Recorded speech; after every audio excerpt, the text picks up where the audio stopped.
it's spaced out deliberately to give us time to reflect, even though they might think that they don't need that time. I think that's the problem with the modern politicians of today, that they just want it done automatically and they want that immediate satisfaction. But the problem is when it's a whole nation that's having to deal with the consequences of that one law or that bill or whatever that's happening. Yeah. You can't just do it, just write it down and it's done, because there's so many consequences for in each person. The consequence is individual and it's different. Yeah. So, I mean, it's difficult to say, well, they bombed us, so we need to just go fight them, you know? But you have to stop and think, what about the people, the troops that are sitting over there? What about the people who are being left here? I mean, there's all these different things that they should put into their calculations, and yet they don't, because they just want the action. Yeah, and then that's like the conquest. They just want the power. Like a lot of Freire's things I do agree with. I mean, I think a lot of his things can be applied to our society. Like, yeah, conquest, you don't need conquest. Like, that's just more oppression, Right. oppression. And then the division, like, he goes on to talk about division, page 141. And he's like, saying how, like, unity is like a major enemy of people who want to be oppressors. Right. It's like when people start working in unity, they have a lot more power.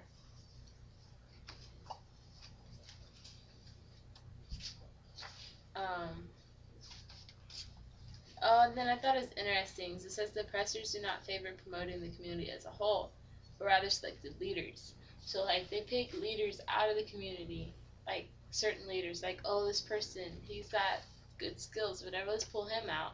Like, and then like a lot of things I think nowadays also, like they're like, oh, this guy is African American, let's just pull him out, put him in our company, so it looks good. We have him on the top board, but really they're not helping. And then by doing that, they're dividing the community, and then the community sees that man as a betrayer, because he's up there, but he's not helping them. Right. And like he talks about how the oppressors, they just use that one person and they use it to divide instead. Yeah. So like, it's pretty much how I saw it. Mm-hmm. Yeah, and it makes sense why they would fear the unity, because when people are together truly and actually combine their forces for a good purpose, then they're gonna take over, because it's usually a minority that's actually the oppressors, a few people that they believe that they are above it all, and they somehow brainwash the majority of the people is thinking that they are inferior. So once they realize that they're not, I think that's something that the oppressors live in fear of all the time, that they come to that realization. That's why they're always breaking them down and breaking them down, trying to keep them in their place when they know that they don't really deserve to be there anyways.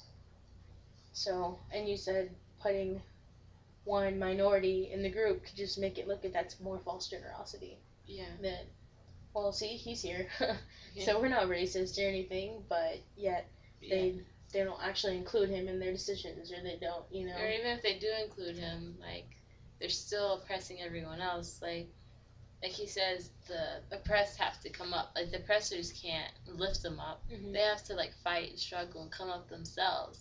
And so, like, it's not till then that they can, like, get true freedom. Mm-hmm. It's like, just that one person up on top didn't help the whole community any. Right. So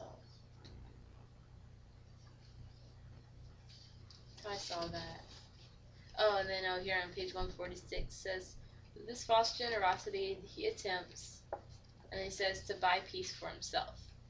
So, like, they're just attempting to, like, oh, like we were saying, like, oh, look, we're not racist or whatever. Mm-hmm. It's false generosity. I don't know if you see it. Yeah. Do you want to say anything about that? Think of anything? Do you see it?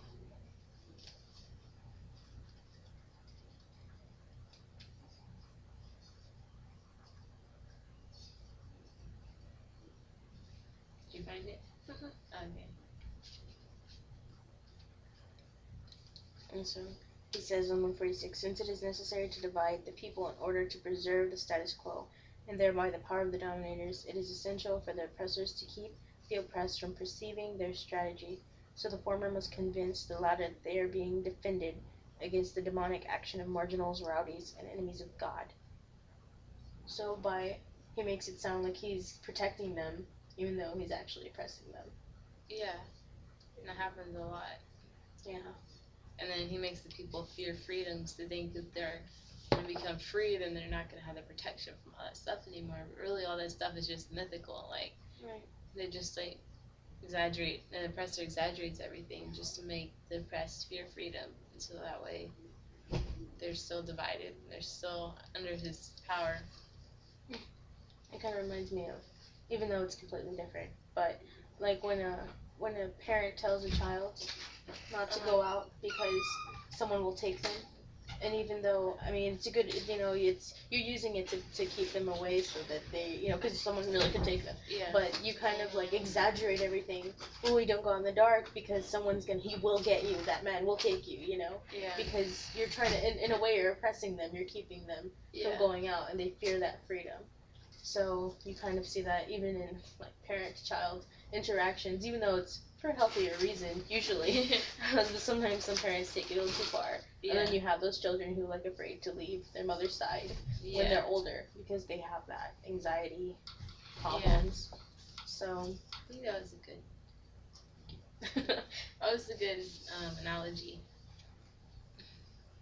I immediately thought of that. The next point was manipulation. This is where I guess he kind of we're saying, he changes what he's doing to make it look as if it's something else.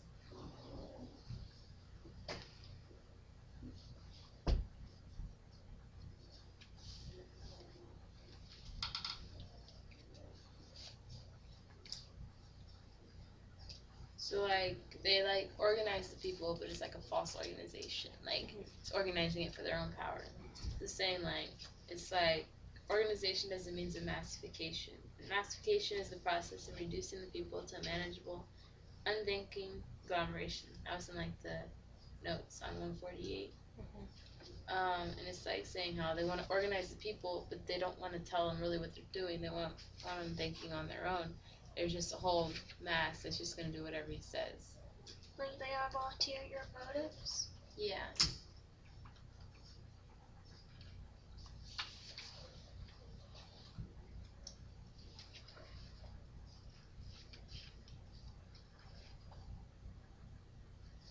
And then it says in the bottom of 149, one of the methods of manipulation is to inoculate individuals with the bourgeois appetite for personal success. I can kind of see what he's saying. He's like, oh, you're only going to be successful if you do it my way, and if you try doing it on your own, or if y'all try to revolt or whatever, it's just going to end up worse. Mm-hmm. But at the same time, again, it seems like he's hitting against targeting capitalism. Right. So it's I'm kind of it seems like he has ulterior motives for his whole book. I don't know, I agree with almost everything he says, but then there's some points where it really seems like he's targeting capitalism, and I don't agree with that. Trying to twist our minds and brainwash us. It's I mean, we understand that there are flaws, in our system, but for the most part, like we said, it's built on good foundations. It's just that at some point in history, the oppressors, we never really got past that. Yeah. We're still people think that the revolution's over, the Civil Rights Acts, it's through, women have the vote, we're equal now. No, we're not. We're not equal because there are people who are still there, and they're still impoverished and they can't read or write there's these blocks. Yeah. And people who are higher up pretend not to see it. Yeah, and that's why the oppressed, they have to fight against, there has to be leaders amongst themselves. They have to organize themselves and fight against that. But, still doesn't require a whole overthrow of government. It just, their voice has to be heard. There has to be something done by the people in power. People in power have to dialogue with other people. They can't be antagonists. They have to all work together for a single cause. Yeah.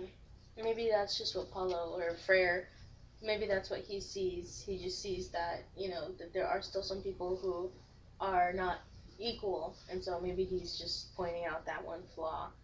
But in his mind, it means we should rework the whole frame when, we who actually, I guess, are here or whatever, I guess we feel that just things need to be tweaked, Yeah. like fixed, but not completely anarchy and start all Yeah. over and, wipe out the whole system when there are so many, there are good qualities to it that just, Yeah. some of the people seem to manipulate a little too well in the political fields. Yeah. So What I see as the manipulation to inoculate individuals for an appetite for personal success, like I kind of see that as making them like they're out for their own good, but not for necessarily for the good of like their neighbor. Like, so that prevents them from unifying in a way. Oh, yeah. That's how I see it. Yeah, it's good. I think I see what you mean. So, like, people can't be so focused on their own, like, oh, I gained power for myself. No, that's all that matters. They have to be focused on gaining power for the whole community. That was good. Because then if it is, like you said, even if that one minority, he works hard, he gets to the top. But what about the rest of them? There's still people, that are going to be oppressed. And if he doesn't, remember that he is one of them, that he, is with them Yeah. in that organizing. And he's like, well, I'm up here now, so now I'll organize all of you. It's the opposite of what actually needs to happen. Because he needs to remember that he is them. He's not someone, it's not him and then them. It's, they're all together. Yeah, and then he has to, like, again, the not I. It's like, he has to step out of himself and see, like, the whole world. Like, wow. Because, like, if he gets up in power, he's like, wow, okay, it's not so bad for minorities. Minorities, they just don't work hard. He's like, I worked hard, whatever. He doesn't realize, like, the special privileges he might have gotten somewhere along the way. Or the little bit of luck, or that one person that had the right influence, that, well, not everyone else had that one history teacher. I mean, sometimes it's just that individual person. They forget that everyone's different. Yeah, so he has to step out of himself and see, like, the whole world, like, and he's got to, like, see the themes among his people and see, like, what is it that they see, what is it that is stopping them, and then he has to help them realize it, overcome it. He has to step out as a leader. Yeah, that was a good point. I didn't think of that before.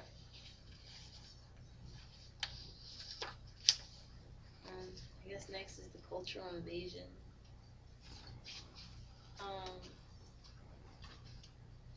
It's when, I guess, like, once the people have been conquered, they start, like, becoming like the oppressor.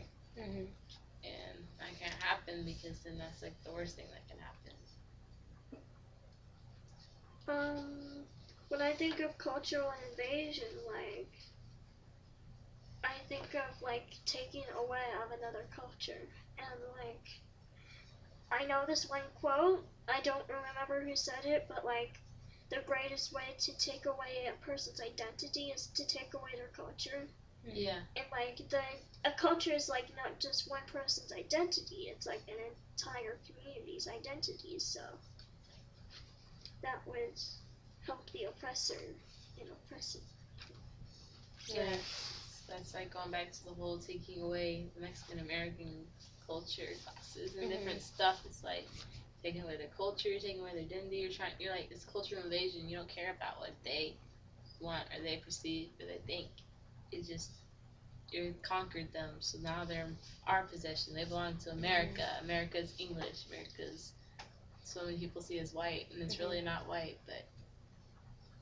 Yeah, and then once they've stripped them of their identity, it's so much easier to make them assimilate to what they want. And it's like, well, you're not that anymore. Here, put this on. And it's just like, you set them in this role, in this,